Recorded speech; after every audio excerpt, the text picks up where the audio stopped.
Hey there, fantasy owners. Welcome to LTC Fantasy here. We're continuing along with our team reviews.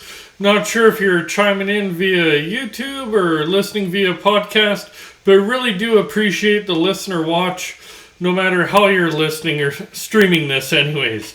Today we're going to look at the St. Louis Blues. We'll take a look at their depth chart according to dailyfaceoff.com. Do find them to be pretty close to the most accurate, especially during the regular season there. So we'll take a look at their projected goaltending tandem, defensive pairing, and forward lines. Mention what special team unit certain players will be on to really help you hopefully determine their fantasy value for your upcoming drafts there. And we'll get right into it. Their goaltending tandem, right now it looks to be Jordan Binnington and Joel Hofer. Now, Binnington, he's 29 years old. Last year got into 37 games. He was 18, 14, and 4 with 2 shutouts, a 3.13 goals against average, and a .901 save percentage. It was fairly ugly season for him. You've seen Husso take over the crease, but then in the playoffs, he stole the crease back. Husso struggled, and he played exceptionally well in the playoffs. Does he carry that into next season? Hopefully so if you do draft him, because St. Louis is going to be a strong team, and with Hofer, the young goalie in the background there, I see Binnington definitely getting a fair share of work there, and he should provide some pretty decent fantasy value for you. Now, Hofer, he's a young kid, only 22 years old, which is really young for a goalie to be in the league. He only got into 2 games last year in the NHL. He was 1-1 with a 3.07 goals against average and .880 save percentage. At the AHL, he was 18, 14, and 6. He had 1 shutout, a 2.96 goals against average, and a .905 save percentage. So respectable numbers in the AHL. What's he going to do in the NHL? Hard to say. You'd kind of figure they'd like to give him another year of seasoning down in the AHL, but if they're forced to bring him up and he does play, it's hard to say how much he's not going to play a lot, but what numbers is he going to put up, and does that hurt his development playing him in so few games? It's not really a fantasy question because Hofer isn't really going to be fantasy relevant, except in dynasty leagues, I guess it is, because you might draft him or already have drafted him. But Binnington will be the one to choose. Where do you take him? He'd be a mid-tier goalie because St. Louis is going to get a decent amount of wins. It's just a matter of he's not elite, but he'll be a decent option there for you. Top pairing in St. Louis should be Torrey Krug and Justin Falk. Krug should be on the top power play unit. He's 31 years old. Last year, 64 games played. He had 9 goals, 34 assists for 43 points. So prorated, that's over a 50-point defenseman there. So obviously some really nice fantasy value for you. 19 power play points, 53 hits, 70 blocks, and 119 shots on goal. Falk, on the other hand, he should be on the second power play unit and second PK unit. He's 30 years old. Last year, 76 games played. He had 16 goals, 31 assists for 47 points. He had 7 power play points, 149 hits, 101 blocks, and 167 shots on goal.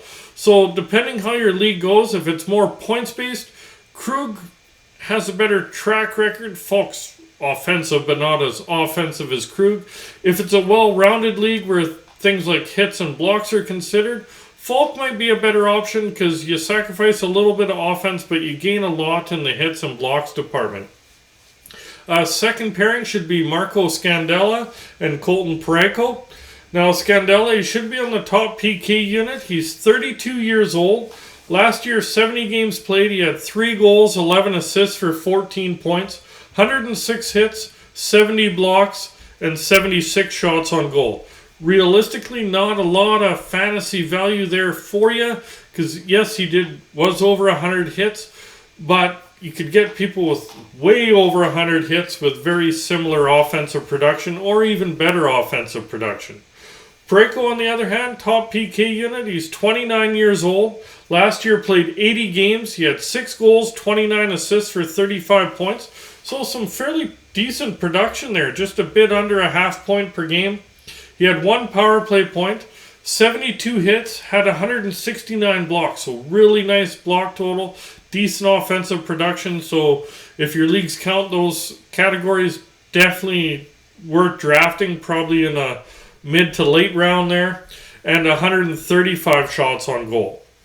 Third pairing should be Nick Letty and Robert Bertuzzo. Now, Letty is 31 years old, came over from Detroit there. 75 games played. He had 3 goals, 21 assists for 24 points, 6 power play points, 37 hits, 67 blocks, and 71 shots on goal. There's some injuries on the back end there, so he did accumulate some of his points towards the end of the season where he was getting some top unit power play time. With him being slotted down in the third pairing, I don't see much value there. He'd definitely be a depth move at best, depending what happens on their blue line. He might be one to move up because he's played in those positions before in his career, but realistically, I'd be passing over him in a fantasy draft. Now, Bertuzzo, he should be on the second PK unit. He's 33 years old. Got into 73 games last year, had 1 goal, 5 assists for 6 points, 135 hits, 98 blocks, and 47 shots on goal. Realistically, just leave Bertuzzo alone. There'll be a lot better options for you no matter what format you're playing in there. Moving up to forwards should be Pavel Buchnevich, Robert Thomas, and Vladimir Teresenko. Now, Buchnevich, he should be on the second power play unit. First PK unit, he's only 27 years old. He had himself one hell of a season last year. 73 games played. He had 30 goals, so 30 goal man. 46 assists for 76 points, so he's over a point per game for the first time in his career. 19 power play points, 57 hits, 15 blocks, and 199 shots on goal. There's no reason why he shouldn't, maybe not quite point per game, but he should be close to it.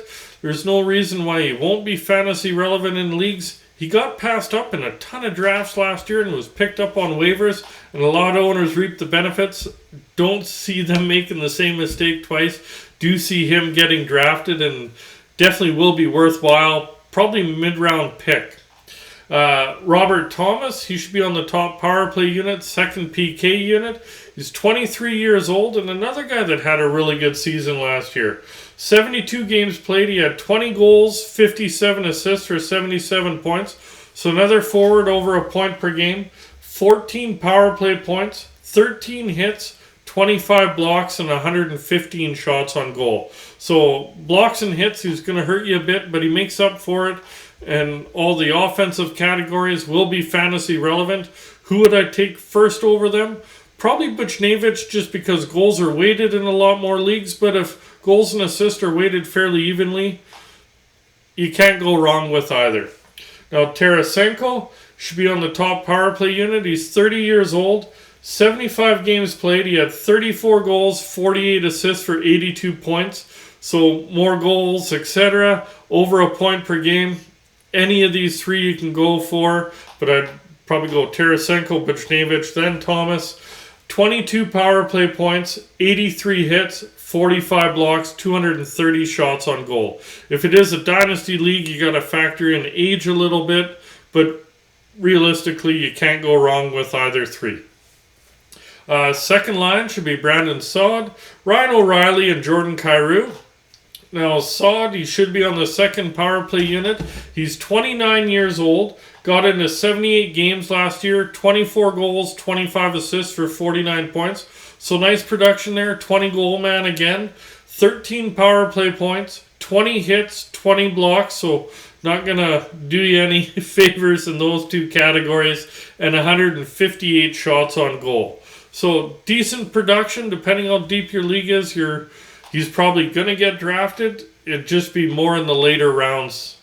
Ryan O'Reilly next. He should be on the top power play unit, top PK unit. He's 31 years old. Last year got into 78 games. He had 31 goals, 37 assists for 58 points. So really nice offensive season for him. 16 power play points, 20 hits, 38 blocks, and 168 shots on goal. So again, decent production, good face-off guy. If face-off wins are counted, O'Reilly's pretty steady Eddie in the circle there, so that adds some extra value also. Kyrou should be on the second power play unit. He's 24 years old. Got into 74 games last year. 27 goals, 48 assists for 75 points. So a point per game player at only 24. He'll definitely be getting drafted. 19 power play points, 6 hits, 23 blocks. So only 6 hits in 74 games. That's pretty ugly. 23 hits, 188 shots on goal there. Third line should be Ivan Barbachev, Braden Shen, and Logan Brown. Now, Barbachev was kind of their Swiss Army knife. He really went up and down the lineup last year. Expect that the same. If there's injuries, that he'll go up and down. Should be on the second power play and second PK unit. He's 26 years old. Last year, 81 games played. Had really nice production there. 26 goals, 34 assists for 60 points. This is a guy not that only played top line last year. He was anywhere between the first, second, and third line. So, like I mentioned, he's their Swiss Army knife. Should be able to at least get you 50, maybe not 60 points. So there will be some production there. 9 power play points through 160 hits, so got you quite a few hits. Or 28 blocks and 111 shots on goal. And the next one's Braden Shen. He should be on the top power play unit. He's 31 years old. Last year, 62 games played. Had 24 goals, 34 assists for 58 points. So he plays on that top power play unit. Normally their third line center and almost a point per game player. Really nice production for him. That's one of his better seasons in the last few, but still going to get you decent production. Should provide you fantasy value. 17 power play points, 119 hits, 17 blocks, and 111 shots on goal. And the last one on that line is Logan Brown. 24 years old. Last year, 39 games played. He had 4 goals, 7 assists for 11 points, 1 power play point, 22 hits, 13 blocks, 34 shots on goal. Nothing there fantasy-wise. Doesn't matter what format you're in. He's not going to bring you a lot of value, whereas O'Reilly and Barbachev will. Fourth line, more than likely not going to bring you any fantasy value, but we're going to go through them anyways. Nathan Walker, Noel Achari, and Klim Kostin. Now, Walker, he's 28 years old, 30 games played. He had 8 goals, 4 assists for 12 points, 58 hits, 22 blocks, and 38 shots on goal. 12 points in 30 games, not bad production for a fourth line guy, but is that enough warranting him on your fantasy team? More than likely not. Just leave him alone, to be honest. Achari, he's 30 years old, got into 20 games last year, had 3 goals, 5 assists for 8 points, 48 hits, 16 blocks, 32 shots on goal. With the exception of one 20-goal season in his career, not a lot of fantasy value. Just pass on him. There'll be a lot better options for you. And the last one, Klim Kostin, 23 years old, got into 40 games last year, had 4 goals, 5 assists for 9 points, 90 hits, 9 blocks, and 31 shots on goal. Again, not a lot of fantasy value for you. In their top 9, there is a lot of fantasy value outside of Logan Brown. I'd leave him alone off the third line. But overall, that's St. Louis in a nutshell. We will be continuing with these team reviews in a bit here.